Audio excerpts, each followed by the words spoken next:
VOA 세계뉴스입니다. 나이지리아에서 8일 유조차와 대형 화물차가 충돌해 최소 59명이 사망했다고 재난당국이 밝혔습니다.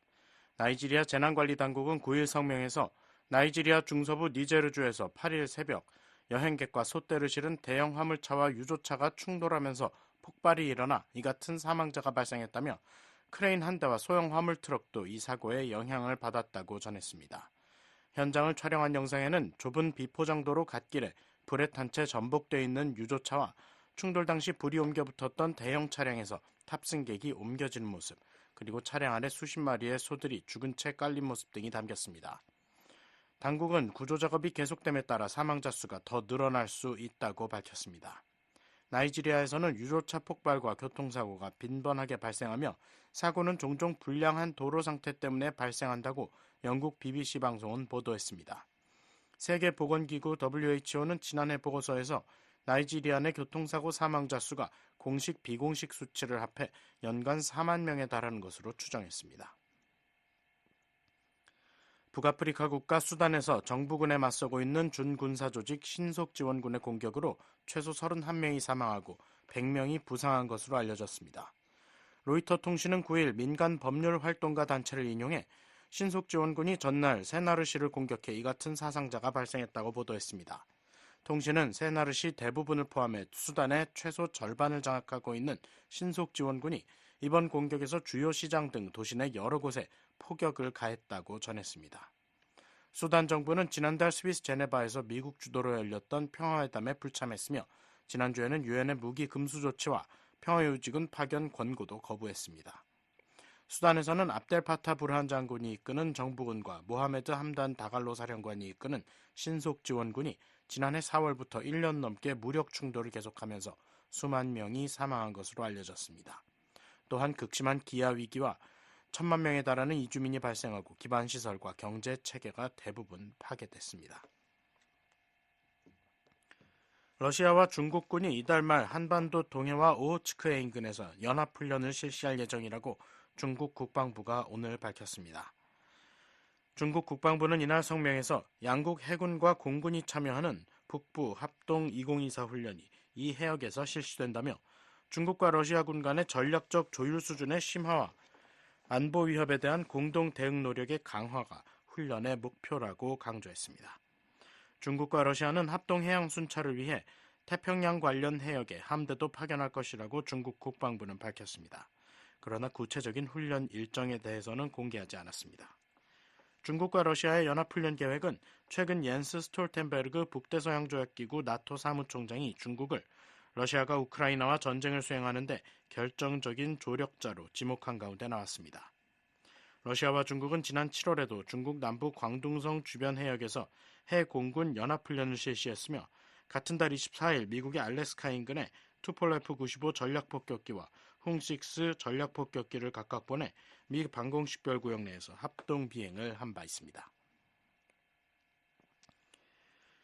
미국 정부는 어제 베네수엘라 대선 야권 후보였던 에드문도 곤살레스 우르티아 씨의 망명에 대해 니콜라스 마두로 현 대통령을 강하게 비난했습니다. 토니 블링컨 미국 국무장관은 이날 성명에서 베네수엘라의 민주적 회복에 대한 곤살레스 후보의 메시지는 국민의 희망과 열망에 영감을 불어넣었으며 7월 28일 대선에서 변화에 대한 강력한 요구로 이어졌다고 말했습니다. 그러면서 곤살레스 후보의 망명은 대선 이후 곤살레스 후보와 야당 지도자들을 포함한 베네수엘라인들에 대한 마두로의 반민주적 조치의 직접적 결과라고 비판했습니다. 블링컨 장관은 마두로 대통령이 지난 6주간 2,000명의 국민을 부당하게 체포하고 검열과 겁박으로 반대 세력들을 침묵시켰다면서 대선 패배를 인정하지 않고 억압과 협박을 이용해 무력으로 권력에 집착하기로 한 그의 결정을 강력하게 비난한다고 말했습니다. 그러면서 미국은 베네수엘라의 자유와 민주주의 회복을 위한 투쟁을 계속할 것을 촉구해온 곤살레스 후보와 함께할 것이라고 강조했습니다. 블링컨 장관의 이 같은 발언은 곤살레스 후보가 7일 늦은 밤 스페인 정부가 제공한 스페인 군용기 편으로 베네수엘라를 떠났다고 델시 로드리게스 베네수엘라 부통령이 밝힌 데 대한 반응으로 나왔습니다. 로드리게스 부통령은 망명이 곤살레스 후보의 독자적 결정이었다고 주장했습니다. VOA 세계뉴스 김시영입니다.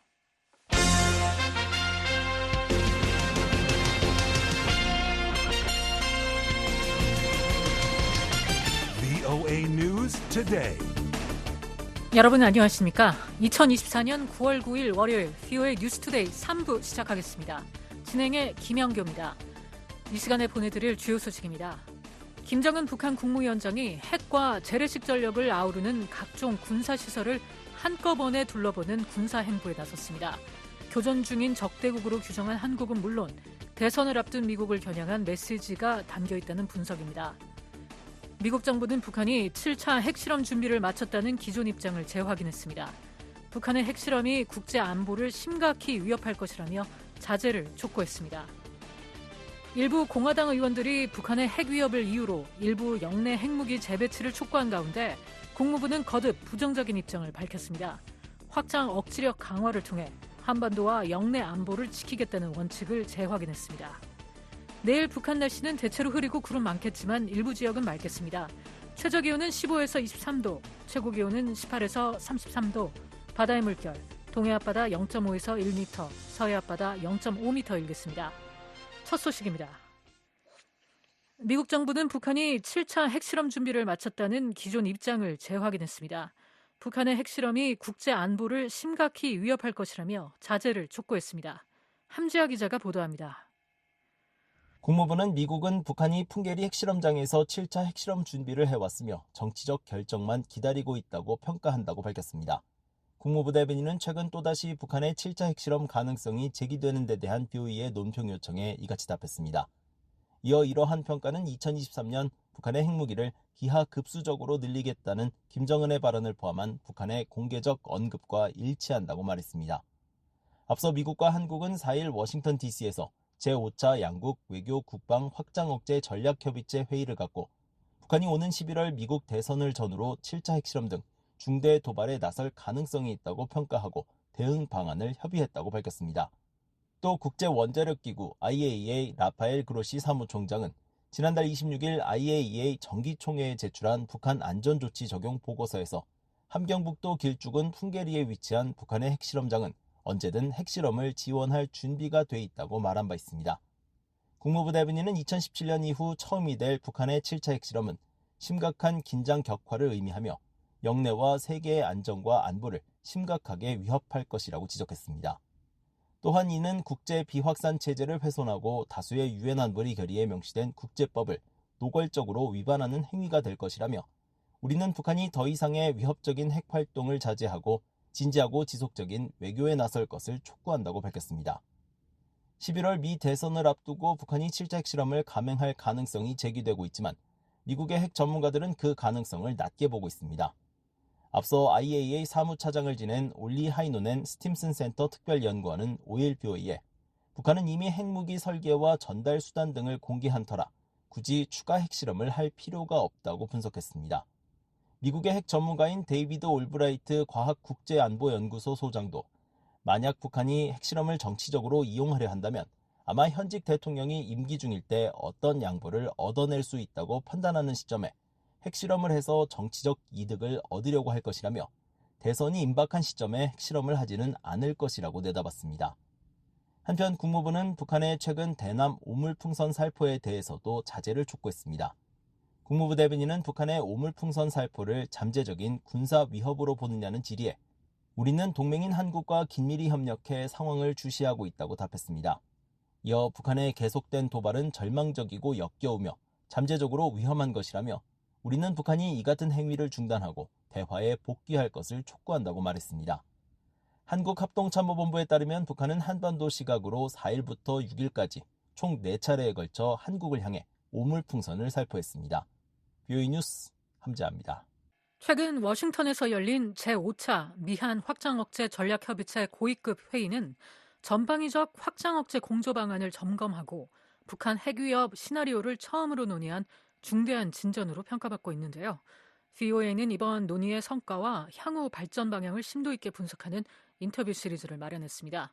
오늘은 국방위협 감소국 수석 전략가와 미국 국방장관실 대량 살상무기 특별 고문을 지낸 로버트 피터스 헤리티지 재단 연구원의 진단을 들어봅니다. 조은정 기자가 인터뷰했습니다. 피터스 연구원님, 최근 워싱턴에서 열린 5차 확장 억제 전략 협의체에는 이전과 비교할 때 어떤 성과가 있었다고 평가하십니까? First of all, they expanded the nature of the conversation to look at two things. One was 우선 the 대화의 성격을 nature 확대해서 of 두 가지를 살펴봤다고 생각합니다. 하나는 북한과 러시아의 군사 협력이었는데요.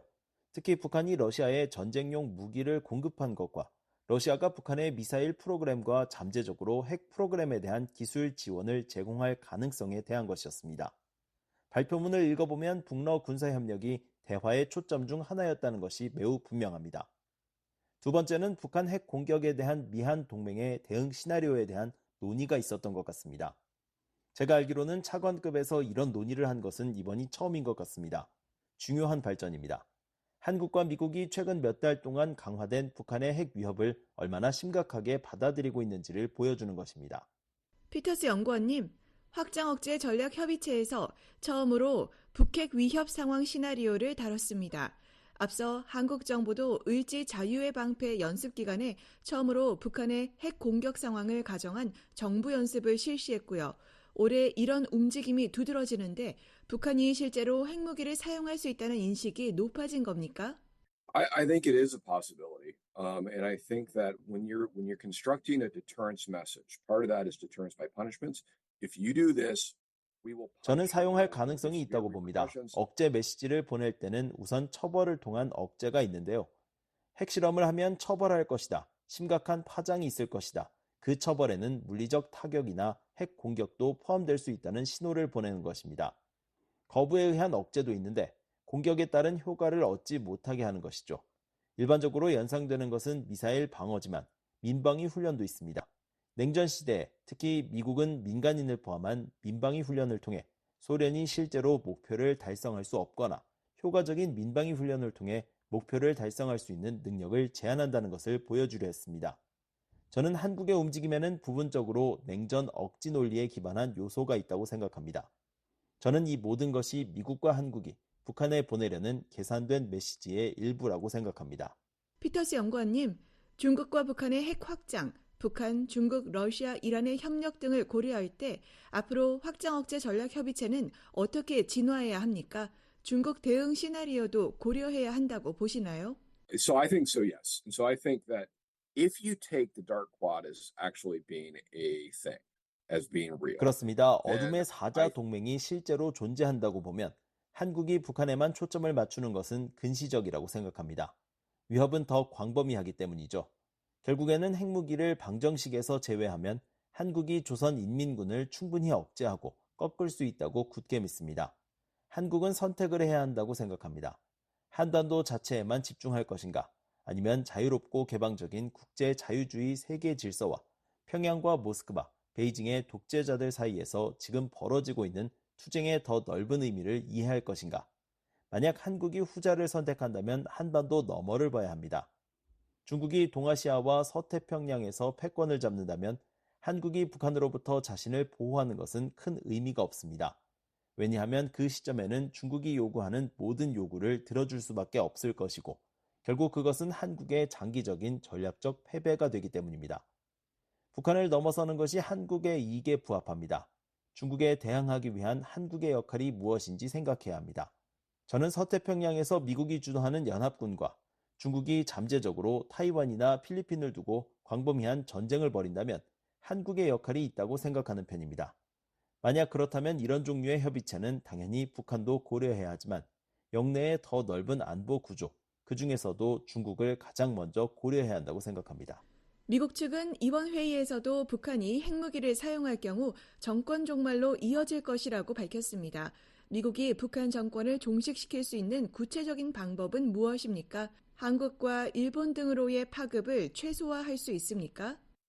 So it's hard to end the regime without significant amounts of damage because what you're talking about is not only basically taking out the Kim family, but it's taking 지금 away 말씀하시는 것은 기본적으로 김씨 일가뿐 아니라 김씨 일가가 북한을 통제하는 데 사용하는 국가안보기구를 제거하는 것입니다. 따라서 상당한 피해 없이 북한 정권을 종식하는 것은 어렵습니다.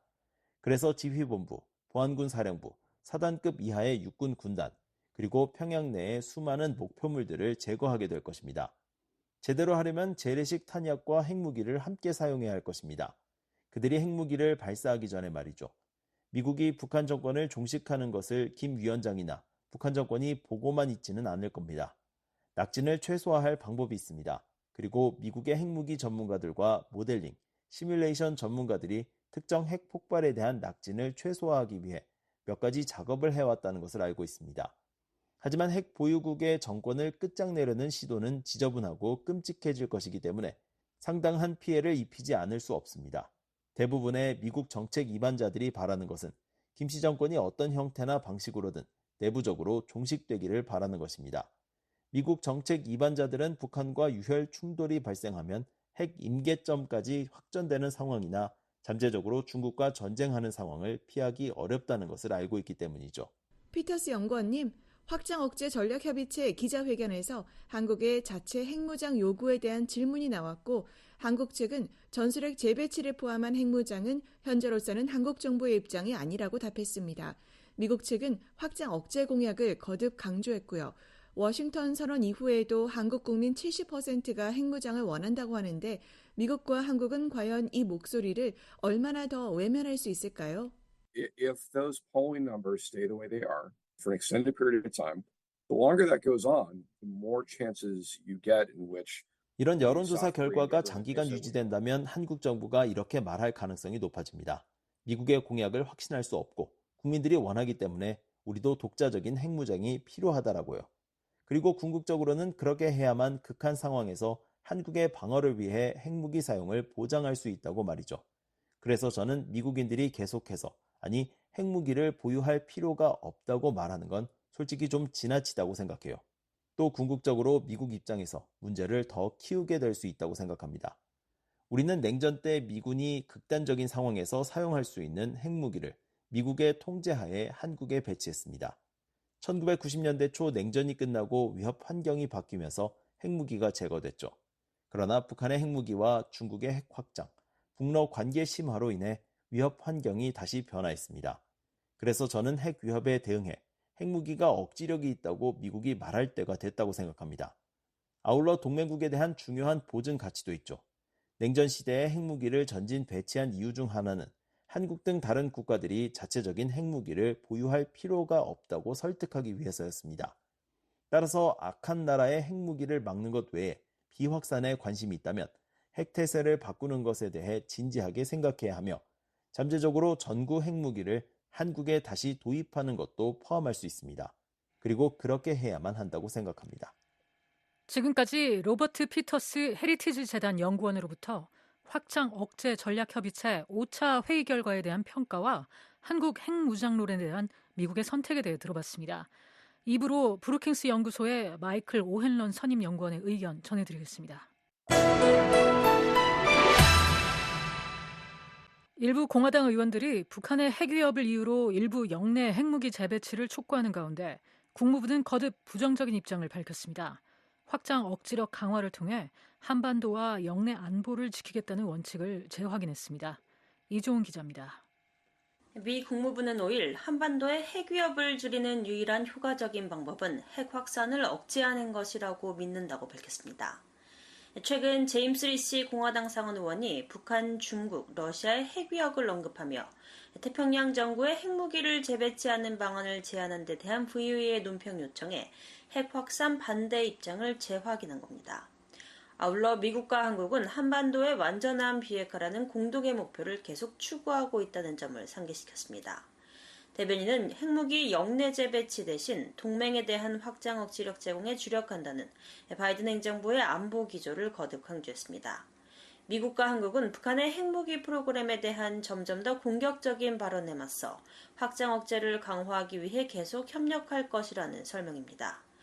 구체적 이행 방안으로는 협의와 계획을 심화하고 미국 전략 자산의 전개 빈도와 강도를 높이며 변화하는 위협 환경에 대응할 수 있도록 테이블탑 훈련을 확대하고 있다는 예를 들었습니다.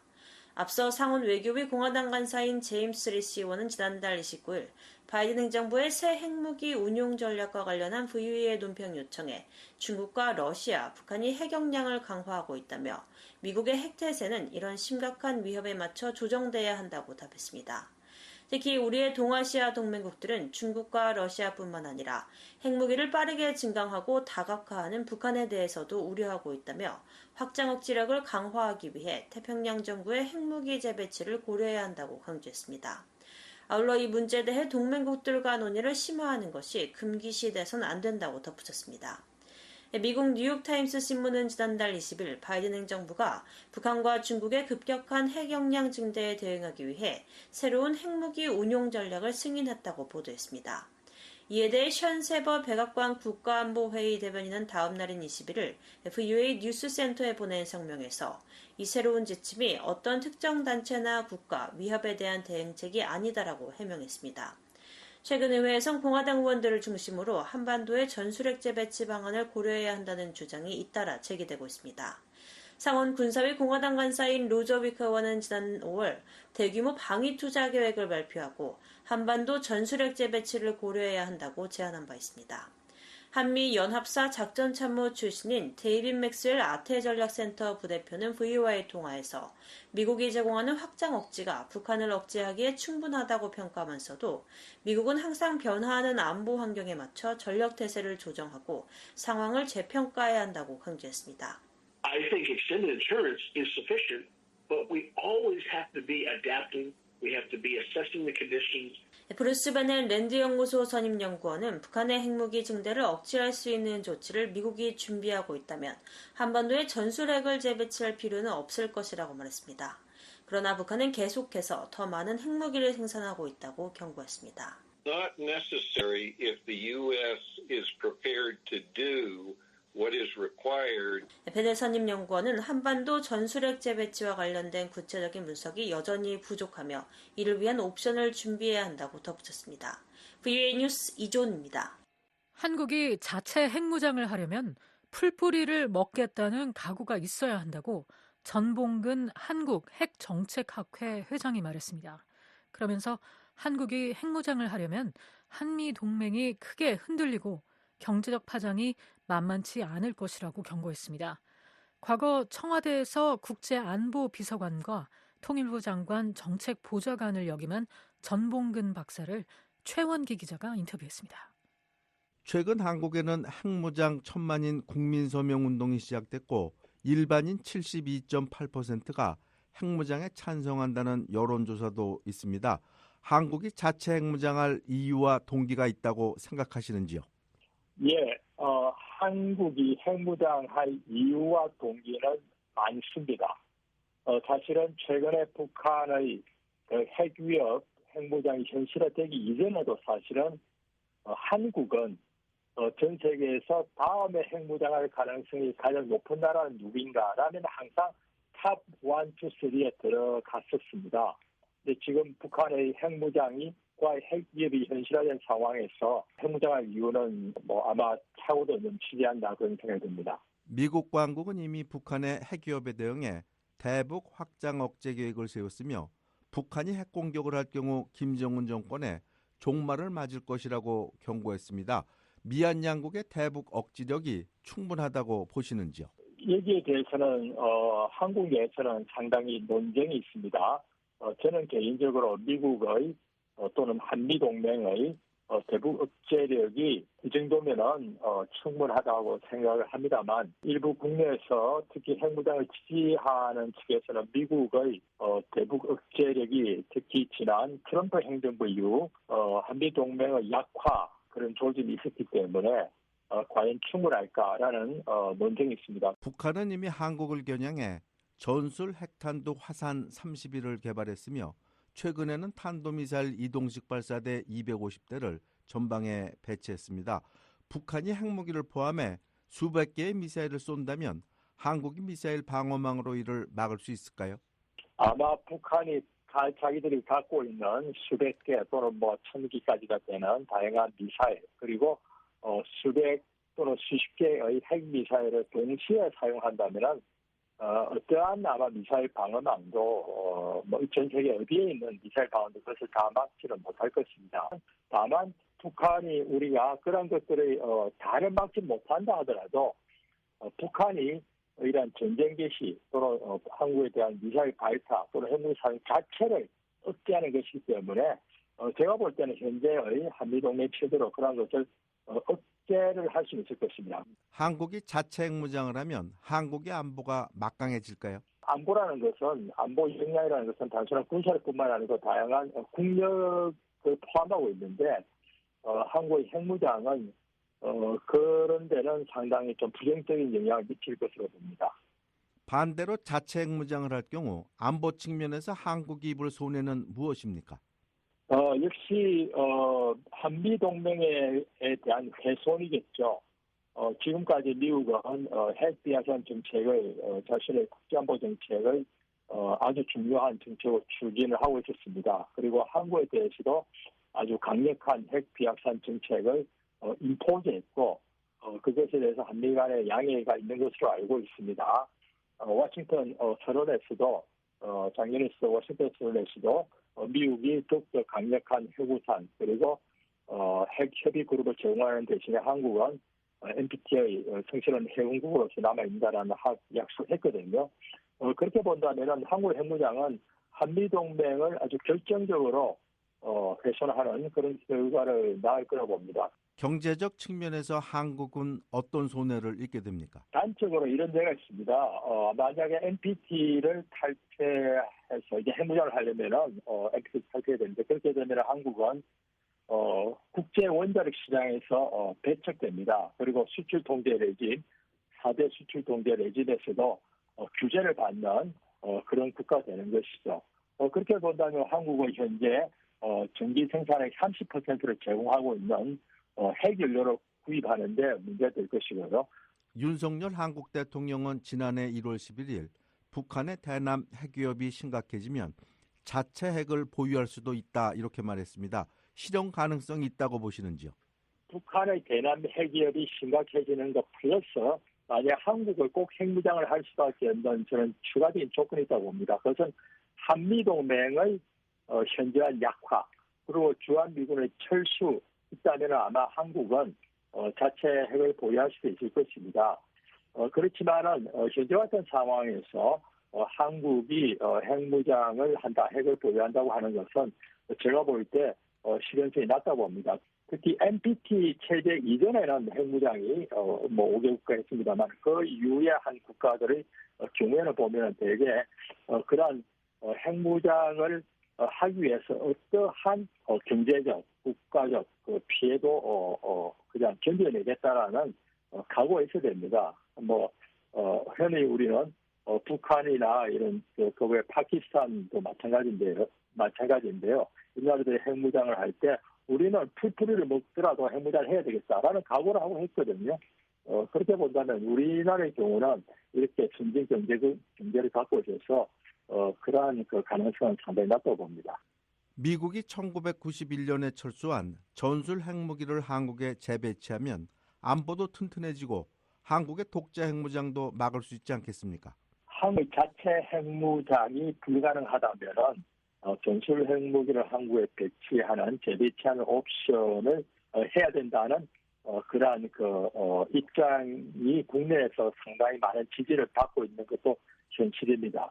그런데 문제는 아마 미국에서 전술핵 배치를 다시 전술핵 핵무기를 한국에 배치한다라는 그런 정책에 대해서 상당히 강한 반대가 있다는 것을 알고 있습니다. 그리고 미국의 핵무기 자체가 모두 다 전략 핵무기로 넘어갔거든요. 그리고 일부 유럽에 과거 수십 년 동안 있었던 그러한 전술 핵무기 일부분 남겨놓고 있는데 아마 한국의 새로운 전술 핵무기를 만들어서 그리고 한국에 그것을 배치한다는 것은 미국의 기존의 핵 전략에서 아직은 아마 허용이 되지 않는 것으로 알고 있습니다. 이번에는 북한 핵 문제에 대해 질문드리겠습니다. 북한은 이미 6번이나 핵실험을 했는데요. 북한은 이미 핵보유국이 됐고 비핵화는 이제 물 건너갔다 이렇게 봐야 될까요? 북한 비핵화는 과거나 지금이나 미래나 굉장히 어려운 문제입니다. 사실 지난 30년 북한의 핵 역량이 아주 초보적인 단계에서부터 우리는 비핵화를 위해서 엄청난 외교적 한미는 여기저기 노력을 했습니다만 사실상 실패하지 않았습니까? 그렇기 때문에 지금 당장 우리가 완전한 비핵화를 단기간 내에 심지어는 5년, 10년 내에 달성할 수 있다라고 하는 것은 비현실적인 목표이고요. 그럼에도 불구하고 제가 볼 때는 북한이 핵 무장했습니다만은 북한이 갖는 경제적인 어려움은 여전합니다. 제가 볼 때 북한이 핵무장과 경제 개발하겠다는 그런 병진 노선을 아직도 국가 목표로 갖고 있기 때문에 제가 볼 때는 완전한 비핵화는 시간이 걸리지만 북한의 핵활동 동결 그리고 뉴클리어 포스처를 핵폐쇄 사용 준비 태세를 좀 낮추는 완화시키는 그리고 북한의 핵 교리를 좀 덜 위험하게 만드는 그러한 식의 초기 협력은 초기 그러한 북핵에 대한 협상은 저는 가능할 것으로 봅니다. 아마 이러한 것들이 좀 관리가 된다면은 그 다음에 아마 비핵화 단계로 넘어가야 되겠죠. 현재로서는 제가 볼 때는 완전한 비핵화라는 목표보다는 그 목표는 살아있습니다만은 한반도에서 핵무기가 사용될 가능성이 상당히 높다는 판단들이 많습니다. 그래서 뉴클리어 유스 리스크를 낮추는 것이 현재로서는 더욱더 긴급한 과제라고 생각합니다. 전봉근 박사님 대단히 감사합니다. 예, 감사합니다. 지금까지 한국 핵정책학회 전봉근 회장으로부터 한국의 자체 핵무장이 가져올 현실적 문제와 이해 득실 그리고 북한 핵 문제 전망을 들어봤습니다. 인터뷰에 최원기 기자였습니다. The Voice of America, VOA. 보니 젠킨스 국무부 군비통제 국제안보차관이 한국을 방문한다고 국무부가 밝혔습니다. 국무부는 6일 보도자료를 통해 젠킨스 차관이 8일부터 9일 필리핀 마닐라에 이어 10일부터 이틀간 한국 서울을 방문한다고 전했습니다. 젠킨스 차관은 방한기간 서울에서 열리는 제2회 인공지능의 책임 있는 군사적 이용에 관한 고위급 회의에 참석할 예정입니다. 국무부는 젠킨스 차관은 이번 회의에서 한국 및 다른 파트너 국가 관리들과 만나 군사 분야에서의 인공지능 활용에 따른 기회, 도전 과제 그리고 위험에 대해 논의할 것이라고 밝혔습니다. 또한 이번 회의에서는 2023년 회의에서 발표된 이후 50개 나라 이상이 지지한 인공지능과 자율성의 책임 있는 군사적 사용에 관한 정치적 선언에 대한 논의도 이어진다고 덧붙였습니다. 김정은 북한 국무위원장이 핵과 재래식 전력을 아우르는 각종 군사시설을 한꺼번에 둘러보는 군사 행보에 나섰습니다. 교전 중인 적대국으로 규정한 한국은 물론 대선을 앞둔 미국을 겨냥한 메시지가 담겨있다는 분석입니다. 서울의 김환영 기자 연결해 자세한 내용 알아보겠습니다. 김환영 기자. 네, 서울입니다. 네, 김정은 북한 국무위원장이 광폭의 군사 행보를 벌였다고요? 네, 그렇습니다. 북한 대외관용 조선중앙통신과 노동당 기관지 노동신문은 김정은 국무위원장이 오진우 포병 종합군관학교와 해군기지 부지, 선박 건조시설, 제2경제위원회 산하 국방공업기업소를 각각 시찰했다고 8일 보도했습니다. 9일 정권 수립일을 앞두고 각종 군사시설을 잇따라 방문한 사실을 공개한 겁니다. 북한 매체들은 김 위원장이 찾은 해군기지나 국방공업기업소에 대해선 명칭과 위치, 방문 일자를 공개하지 않았습니다. 조선중앙통신에 따르면 김 위원장은 해군기지 부지 시찰에서 가까운 기간 내 현존 함선 계류시설 능력으론 수용할 수 없는 대형 수상과 수중 함선들을 보유하게 된다며 최신형 대형 함선들을 운용할 해군기지 건설은 초미의 과제라고 말했습니다. 김 위원장은 국방공업기업소에선 새로 개발, 생산 중인 무장장비들을 점검하고 하반기 무장장비 생산 실태를 파악했습니다. 김 위원장은 지난 5월에도 국방공업기업소를 방문해 상반기 무기 생산 실태를 점검한 바 있습니다. 김 위원장은 또 지난 6일 오진우 포병군관학교를 둘러본 뒤 포병으로 진격로를 열고 포병으로 적을 압승하며 전승의 축포도 쏘자는 게 당의 포병 철학이라고 강조했습니다. 오진우 포병학교는 과거 김일성 주석의 동생 이름을 딴 김철주 포병종합군관학교에서 2013년 이후 명칭 변경이 확인된 군사학교로 김 위원장의 방문이 공개된 건 집권 이후 처음입니다. 네, 김 위원장의 이런 광폭의 군사시설 시찰, 특별히 주목할 만한 건 없었나요? 전문가들은 노동신문에 실린 국방공업기업소 현장 사진에 주목했습니다. 노동신문 3면엔 김 위원장이 국방공업기업소에서 이동식 발사대 텔 바퀴에 손을 얹고 관계자들과 대화를 나누는 모습이 찍힌 사진이 실렸는데 이 텔의 바퀴는 12축으로 이루어져 있습니다. 북한 텔 중 12축짜리가 공개된 것은 이번이 처음으로 새로운 대륙간 탄도미사일을 개발 중임을 시사한 것이라는 분석입니다. 기존 북한 텔 중 바퀴 축수가 가장 많았던 건 11축에 화성 17형 ICBM을 싣는 텔이고 화성 18형의 경우 9축 바퀴 텔을 활용해 왔습니다.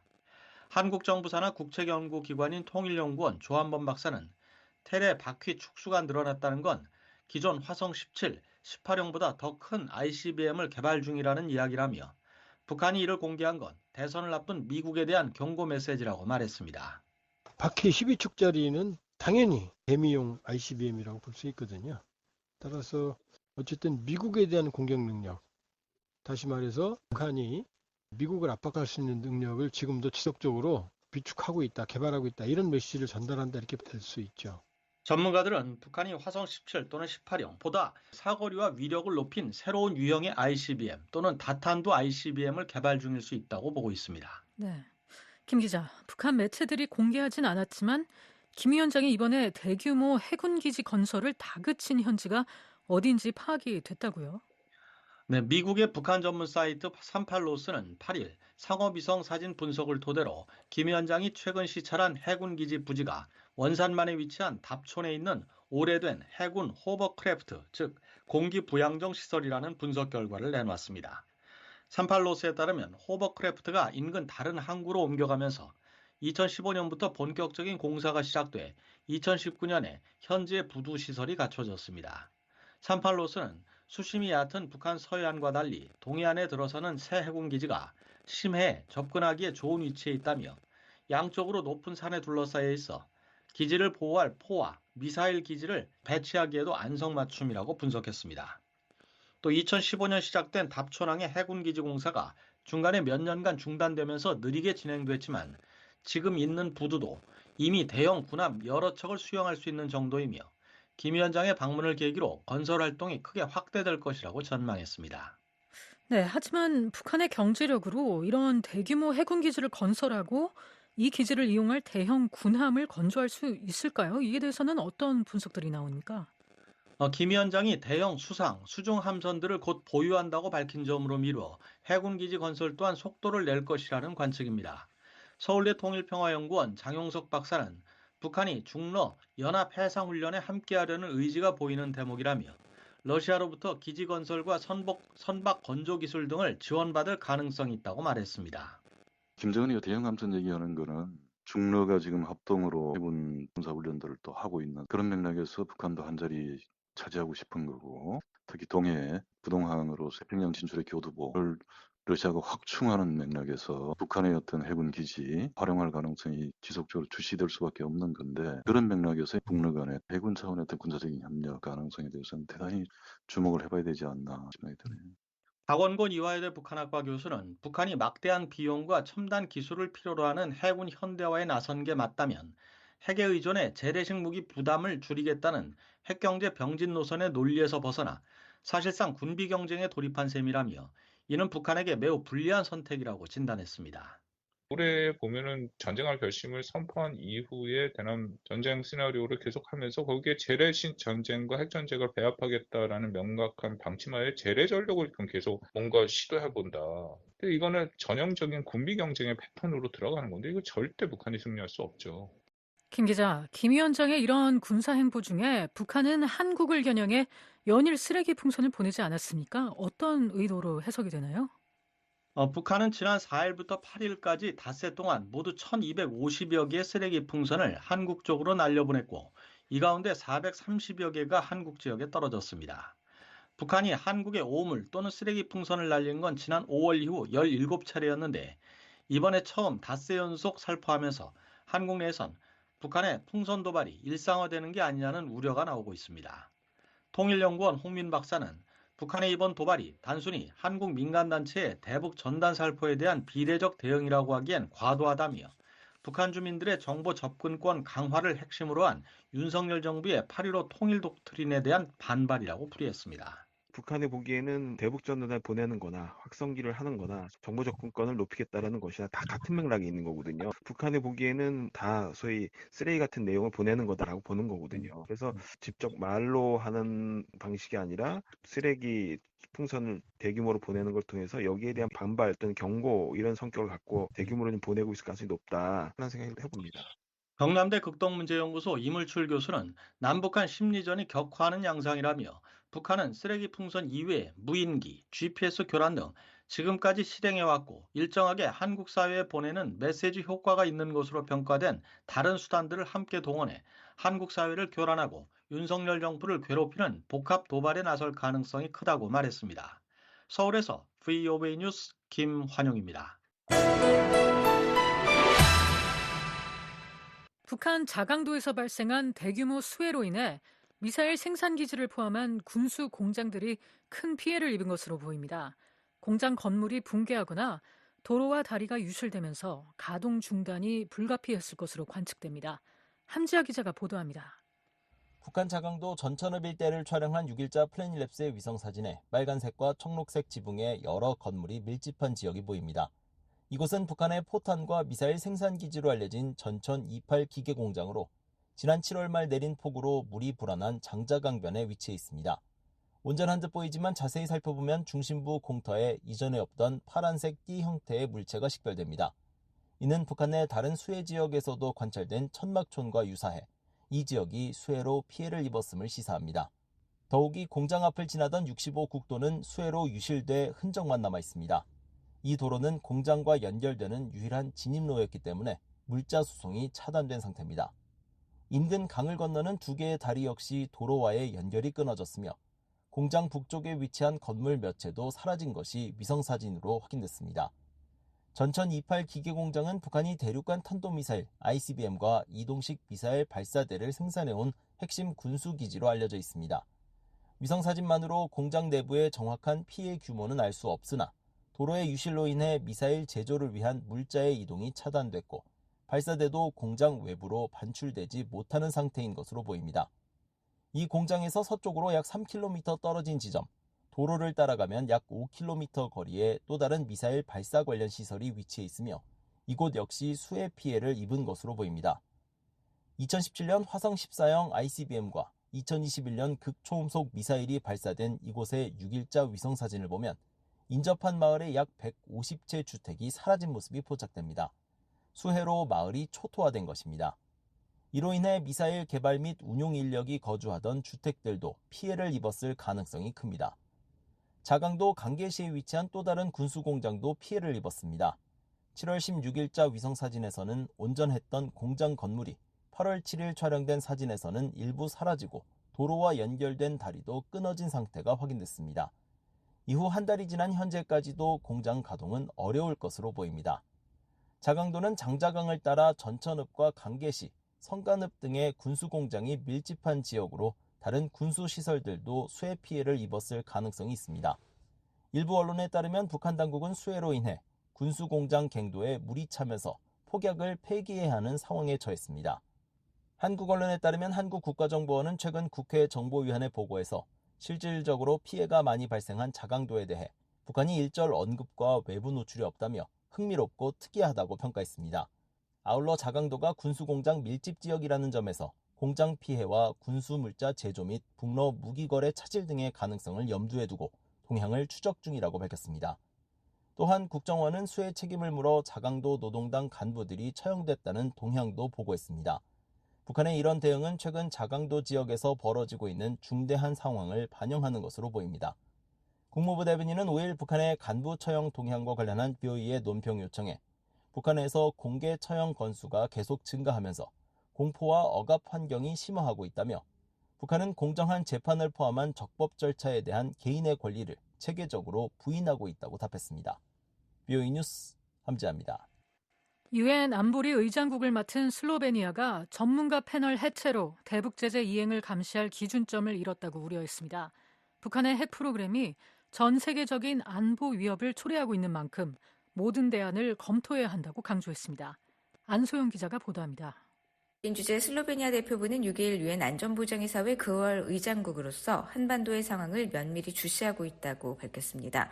슬로베니아 대표부는 의장국의 이달 작업 계획에는 북한 관련 브리핑이 포함되어 있지 않지만 한반도 상황을 주시하고 있다면서 필요시 안보리 이사국들과 협의해 언제든 회의를 소집할 수 있다고 설명했습니다. 이런 입장은 9월 안보리 의장국으로서 북한 관련 사안을 어떻게 다룰 계획이냐는 VOA의 질문에 답하면서 나왔습니다. 슬로베니아 대표부는 러시아의 반대로 지난 4월 대북제재위원회 산하 전문가 패널이 해체된 데 대해 깊은 우려를 표했습니다. 슬로베니아는 국가 차원에서 전문가 패널 부재와 관련된 우려를 공유하고 있으며 패널이 해체됨으로써 제재 이행 감시에 있어 신뢰할 수 있는 기준점을 잃게 됐다는 설명입니다. 이어 북한의 핵무기 프로그램은 국경을 넘어선 안보적 영향을 미치고 안보리뿐만 아니라 더 광범위한 유엔 회원국들도 대북 제재 감시 및 이행에 이해관계를 갖고 있다며 이를 고려할 때 모든 옵션이 논의 테이블에 위에 있어야 한다고 강조했습니다. 또한 슬로베니아는 유엔을 중심으로 한 다자주의를 신뢰하며 유엔과 관련된 모든 옵션이 아직 다 소진되진 않았다고 확신한다고 덧붙였습니다. 한편 지난 3월 28일 유엔 안보리에서 전문가 패널 임기 연장안이 러시아의 거부권 행사로 부결되면서 미국과 한국, 일본은 대체 방안을 모색해왔습니다. 한국 외교부는 지난달 미국 국무부 동아시아 태평양 담당 차관보 데니얼 클린턴 브링크, 한국 외교전략정보본부장 조구레, 일본 외무성대항주 국장 나마즈 히로유키가 새로운 대북 제재 감시 체계를 연내에 설립하기로 합의했다고 발표했습니다. VOA 뉴스 안소영입니다. 미국 국무부는 최선희 북한 외무상의 방미 가능성과 관련해 북한과의 외교에 열려 있다는 기존 입장을 확인했습니다. 국무부 대변인은 5일 VOA에 미국은 여전히 외교에 전념하고 있고 북한과 전제 조건 없는 대화를 추구한다는 점을 매우 분명하게 밝혀왔다고 말했습니다. 이어 대량 살상 무기와 미사일 관련 논의와는 무관하게 인도주의적 문제에 대해선 협력할 것임을 분명히 해왔다고 강조했습니다. 앞서 일본 요미우리 신문은 외교 소식통을 인용해 최선희 외무상이 이달 뉴욕에서 열리는 유엔 총회 일반 토의에 참석할 가능성이 있다고 보도했습니다.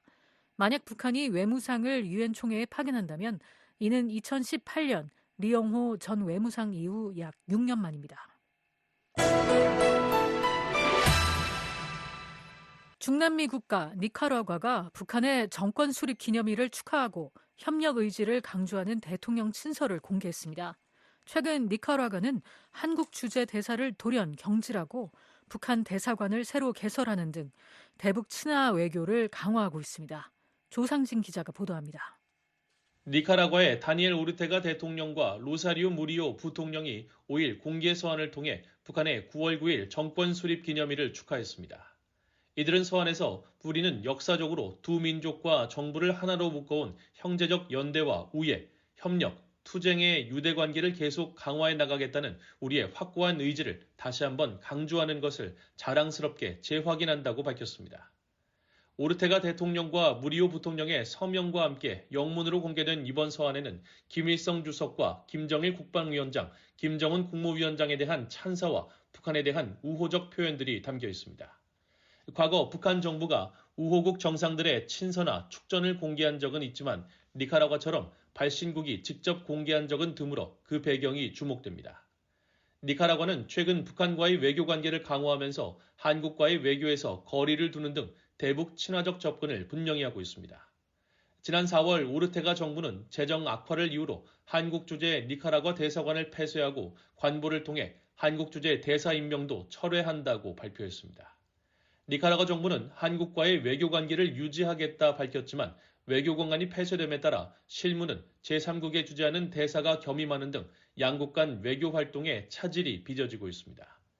반면 북한과는 올해 초 새롭게 대사관 설치에 합의했고 지난 7월에는 신임 마누엘 모테스토 문기아 마르티네즈 북한 주재 대사가 부임했다고 북한관영 노동신문이 보도한 바 있습니다. 니카라과는 오르테가 대통령이 1980년대 첫 집권한 이후 꾸준히 북한과 긴밀한 관계를 유지해온 중남미의 대표적 반미 국가로 분류됩니다. 한때 1995년 북한과의 외교 관계를 단절했으나 2007년 오르테가가 재집권한 이후 쿠바, 러시아, 북한과의 외교 관계를 복원하며 다시 친북 외교 노선을 강화했습니다. 최근 들어 오르테가 정부는 북한과의 협력을 더욱 가속화하며 대북 친화외교를 본격화하는 행보를 이어가고 있습니다. VOA 뉴스 조상진입니다.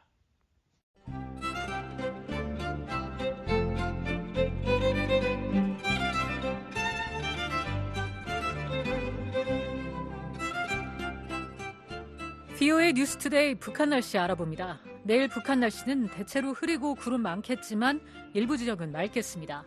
최저 기온은 15에서 23도, 최고 기온은 18에서 33도 되겠습니다. 바다의 물결은 동해 앞바다 0.5에서 1m, 서해 앞바다 0.5m 일겠습니다. 이어서 지역별 날씨입니다. 평안남도 구름 많거나 맑겠습니다. 평양은 오전에 구름 많다가 오후에 맑아집니다. 최저 22도에서 최고 31도 되겠습니다. 안주, 오전에 맑다가 오후에 구름 많아집니다. 최저 22도에서 최고 30도. 남포, 하루 종일 맑습니다. 최저 22도에서 최고 31도 되겠습니다. 평안북도 자강도 구름 많겠습니다. 오후 한때는 비 오겠습니다. 신의주, 최저 21에서 최고 28도. 수풍, 최저 17도, 최고 26도. 강계는 하루 종일 흐리겠습니다. 최저 19도에서 최고 23도 되겠습니다. 황해남북도 경기도 지역 오전에 구름 많다가 오후에 맑아집니다.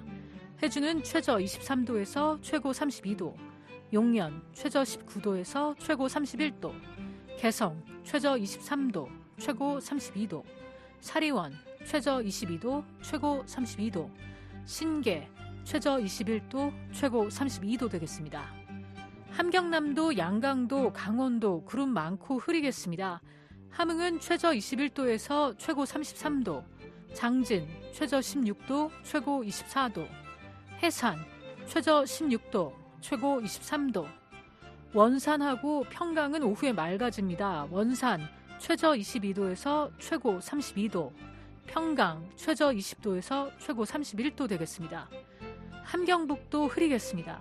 청진 최저 20도, 최고 27도, 선봉 최저 21도에서 최고 27도, 삼지연 최저 15도에서 최고 18도 되겠습니다. 이어서 해상 날씨입니다.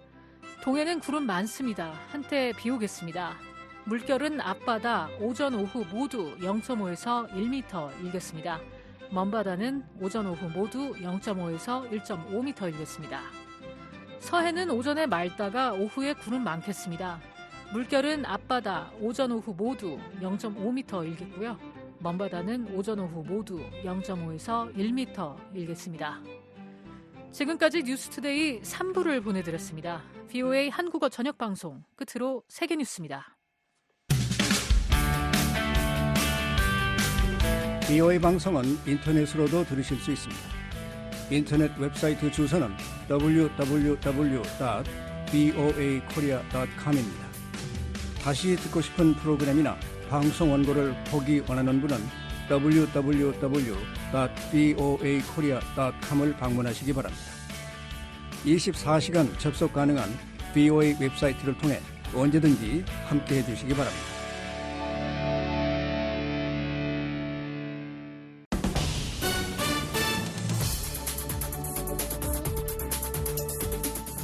VOA 세계뉴스입니다.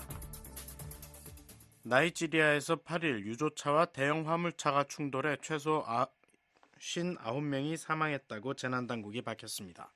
나이지리아 재난관리당국은 9일 성명에서 나이지리아 중서부 니제르주에서 8일 새벽 여행객과 솥대를 실은 대형 화물차와 유조차가 충돌하면서 폭발이 일어나 59명의 사망자가 발생했으며 크레인 한 대와 소형 화물 트럭도 이 사고에 영향을 받았다고 밝혔습니다. 현장을 촬영한 영상에는 좁은 비포장도로 갓길에 불에 탄 채 전복돼 있는 유조차와 충돌 당시 불이 옮겨 붙었던 대형 차량에서 탑승객이 옮겨지는 모습, 차량 아래 수십 마리의 소들이 죽은 채 깔린 모습 등이 담겼습니다. 당국은 구조 작업이 계속됨에 따라 사망자 수가 더 늘어날 수 있다고 밝혔습니다. 나이지리아에서는 유조차 폭발과 교통사고가 빈번하게 발생하며 사고는 종종 불량한 도로 상태 때문에 발생한다고 영국 BBC 방송은 보도했습니다. 세계보건기구 WHO는 지난해 보고서에서 나이지리아 내 교통사고 사망자 수가 공식, 비공식 수치를 합해 연간 4만 명에 달하는 것으로 추정했습니다. 북아프리카 국가 수단에서 정부군에 맞서고 있는 준군사 조직 신속지원군의 공격으로 최소 31명이 사망하고 100명이 부상한 것으로 알려졌습니다. 로이터 통신은 9일 민간 법률활동가 단체를 인용해 신속지원군이 전날 세나르시를 공격해 이 같은 사상자가 발생했다고 보도했습니다. 통신은 세나르시 대부분을 포함해 수단의 최소 절반을 장악하고 있는 신속지원군이 이번 공격에서 주요 시장 등 도시 내 여러 곳에 포격을 가했다고 전했습니다. 수단 정부는 지난달 스위스 제네바에서 미국 주도로 열렸던 평화회담에 불참했으며 지난주에는 유엔의 무기 금수 조치와 평화유지군 파견 권고도 거부했습니다. 수단에서는 압델 파타 부르한 장군이 이끄는 정부군과 모하메드 함단 다갈로 사령관이 이끄는 신속지원군이 지난해 4월부터 1년 넘게 무력 충돌을 계속하면서 수만 명이 사망한 것으로 알려졌습니다. 또 극심한 기아의 위기와 1,000만 명에 달하는 이주민이 발생하고 기반시설과 경제체계도 대부분 파괴된 것으로 전해졌습니다. 미국 정부는 8일 베네수엘라 대선 야권 후보였던 에드문도 곤살레스 우르티아 씨의 망명에 대해 니콜라스 마두로 현 대통령을 강하게 비난했습니다. 토니 블링컨 미국 국무장관은 이날 성명에서 베네수엘라의 민주적 회복에 대한 곤살레스 후보의 메시지는 국민의 희망과 열망에 영감을 불어넣었으며 7월 28일 대선에서 변화에 대한 강력한 요구로 이어졌다고 말했습니다. 그러면서 곤살레스 후보의 망명은 대선 이후 곤살레스 후보와 야당 지도자를 포함한 베네수엘라인들에 대한 마두로의 반민주적 조치의 직접적 결과라고 비판했습니다. 블링컨 장관은 마두로 대통령이 지난 6주간 2,000명의 국민을 부당하게 체포하고 검열과 겁박으로 반대 세력들을 침묵시켰다면서 대선 패배를 인정하지 않고 억압과 협박을 이용해 무력으로 권력에 집착하기로 한 그의 결정을 강력히 비난한다고 말했습니다. 그러면서 미국은 베네수엘라의 자유와 민주주의의 회복을 위한 투쟁을 계속할 것을 촉구해온 곤살레스 후보와 함께할 것이라고 강조했습니다. 블링컨 장관의 이 같은 발언은 곤살레스 후보가 7일 늦은 밤 스페인 정부가 제공한 공군기 편으로 베네수엘라를 떠났다고 델시 로드리게스 베네수엘라 부통령이 밝힌 데 대한 반응으로 나왔습니다. 로드리게스 부통령은 망명이 곤살레스 후보의 독자적인 결정이었다고 주장했습니다. 베네수엘라 선거 당국은 지난 7월 말 대선에서 마두로 대통령이 51.2%를 득표해 44.2%를 얻었던 곤살레스 후보를 누르고 3연임에 성공했다고 발표했지만 이후 베네수엘라 국내는 물론 국제사회에서도 부정선거 의혹이 제기되었습니다. 이스라엘군이 오늘 시리아에 공습을 가해 최소 14명이 사망한 것으로 알려졌습니다.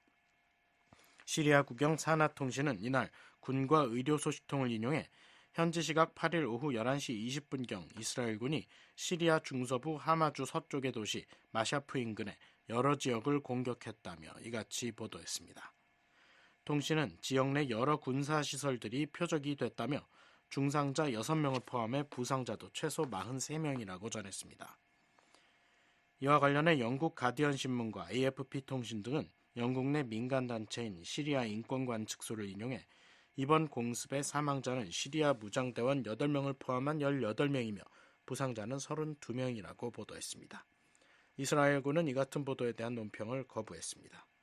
시리아에서 내전이 일어났던 해인 2011년 이후 이스라엘의 시리아에 대한 공격은 주로 인접국 레바논 내 무장단체 헤즈볼라 등 친이란 세력들을 표적으로 이루어져 왔다고 AFP 통신은 보도했습니다. 한편 이란 외무부 대변인은 언론 브리핑에서 이 같은 폭격에 대한 시오니스트 정권의 범죄 공격을 강력 규탄한다고 말했습니다. VOA 세계뉴스 김시영입니다. 지금까지 여러분께서는 VOA 저녁 방송을 들으셨습니다. VOA 저녁 방송은 저녁 8시부터 자정까지 4시간 동안 중파 1188kHz를 통해 들으실 수 있습니다. 또 밤 9시부터 10시까지는 단파 9350, 9490, 12080kHz로 밤 10시부터 11시까지는 단파 9350, 12045, 12080kHz로 또 밤 11시부터 12시까지는 단파 9405, 12045, 12080kHz로 청취 가능합니다. 매일 새벽 2시부터 3시까지 1시간 동안은 중파 1566kHz로 또 매일 새벽 4시부터 6시까지 2시간 동안은 단파 5875, 7365, 7465kHz로 들으실 수 있습니다. 함께해 주신 여러분 고맙습니다. 다음 방송 시간까지 안녕히 계십시오.